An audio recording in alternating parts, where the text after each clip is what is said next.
Hello, hello, bonjour à tous, bienvenue sur BB67407, votre chaîne dédiée aux trains miniatures. Aujourd'hui, nous allons voir les derniers travaux réalisés sur le réseau, à savoir la pose des voies et des aiguillages dans les parties souterraines du réseau. Je vous en dis pas plus, image.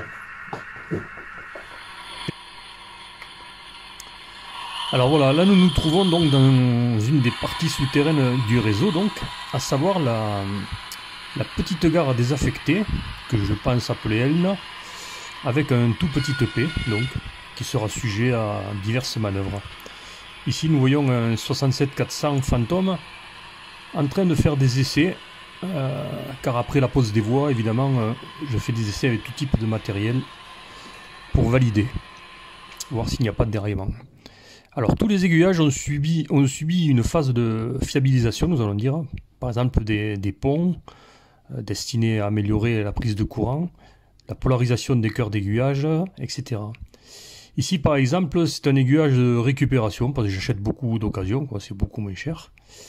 Et il était dépourvu de moteur, donc j'ai dû faire quelques modifications. Vous voyez ici par exemple, pour pouvoir coller le moteur contre l'aiguillage qui n'avait plus les pattes de fixation. Donc c'est facile, hein, un petit bout de fil de fer sous forme de lien, quelques gouttes de colle, glu, et c'est terminé.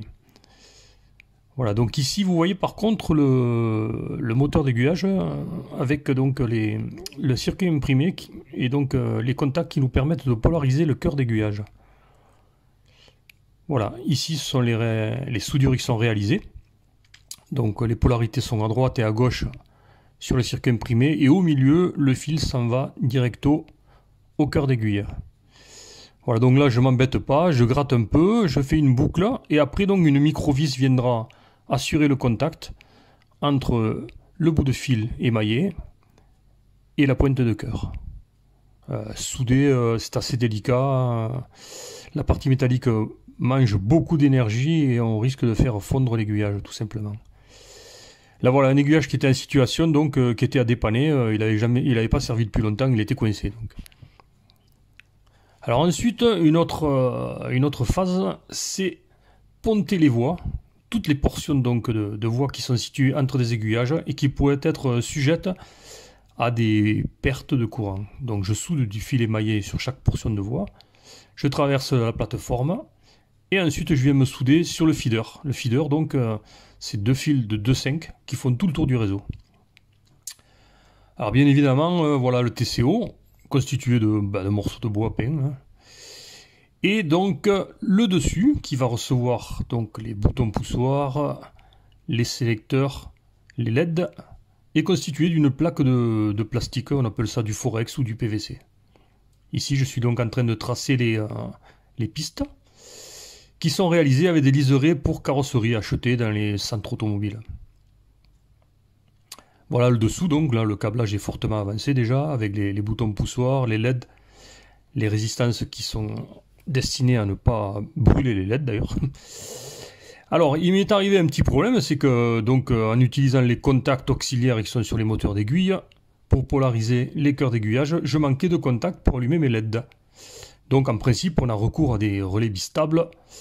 Mais bon, petit budget, donc je me suis rabattu en fait sur des moteurs d'aiguillage Gauge Master que j'avais en stock, des PM1 plus précisément, qui sont commandés, comme vous voyez ici en ce moment, en parallèle avec les moteurs d'aiguillage. Et sur le contact auxiliaire, je peux ensuite allumer les LED du tableau. Alors, les voies principales sont en rouge, elles sont balisées avec des LED rouges fixes. Les voies secondaires sont en noir, poussoir noir également, et des LED clignotantes. Ça me permet lors des phases d'exploitation de voir si un train peut traverser tranquillement sur voie principale ou s'il risque d'être engagé sur une voie secondaire où il y aurait par exemple déjà un convoi de garés. Ici donc j'étais sur la pose des voies donc, du petit EP ex-gare désaffectée, donc la gare là, on la voit ici, elle sera clôturée. Voilà, donc là j'étais en train de créer donc une bretelle d'accès qui me permettait le changement de sens, ainsi que donc les deux aiguilles pour le P.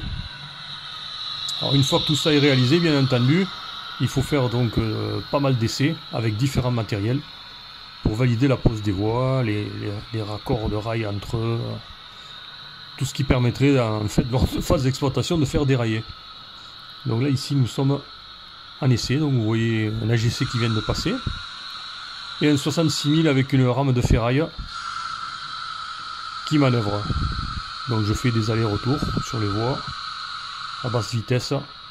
Ça me permet de déceler tout éventuel écueil qui pourrait plus tard faire dérailler les convois. On voit donc ici le TCO avec donc deux voies secondaires. Alors ce sont des voies qui sont situées donc derrière le tunnel. C'est la coulisse que j'ai dénommée Port-Bout. Juste après ce TCO, on voit donc la bretelle et le petit EP, donc au milieu du TCO, donc ça sera donc le P et la petite gare désaffectée. Et un peu plus loin, on voit donc deux coulisses avec des sélecteurs de voies. C'est donc la gare cachée de Cerbère, qui fera l'objet du prochain reportage. Ici, je suis en train de tester la bretelle. Je fais ça avec un petit locotracteur anglais, qui lui a des roues aux normes très fines. Donc qui peut plus facilement dérailler qu'un autre matériel avec des roues normales. Ça me permet de déceler encore mieux donc tout ce qui pourrait gêner la circulation des trains. Voilà, ici encore pas mal d'essais.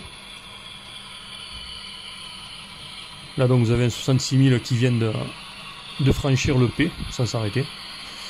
Et un 67 400 Phantom en train de sortir donc de la fameuse coulisse appelée Port-Bout.